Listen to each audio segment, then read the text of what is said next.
Another episode of Tame These Crazy Cucumbers.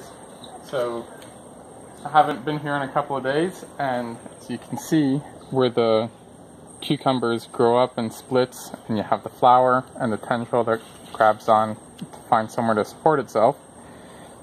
You have a leaf that collects the sun, and then sometimes you get this extra part that wants to split.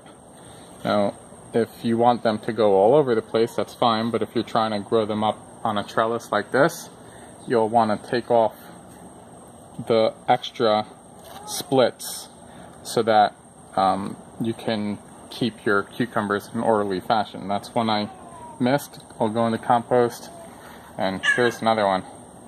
So you can see you have the main stem, you have the flower with all the cucumbers, you have the sun leaf, the grabbing arm, and then you have a split. So you can just pull that down gently. It's a little bit late to do this. Usually get them when they're smaller, but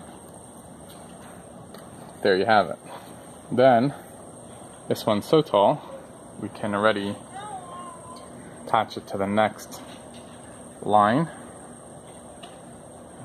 Made this trellis simply by adding these scrap pieces of wood to the side of the bed and running some garden twine across.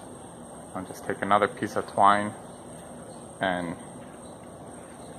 support the plant gently up on top. And now, for the fun part, we're gonna go cucumber hunting. So we have our cucumber hunters, and we're gonna look at the bottom for some cucumbers.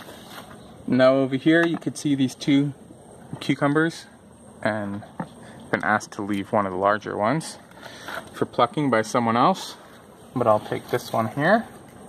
Just go in carefully and give it a snip.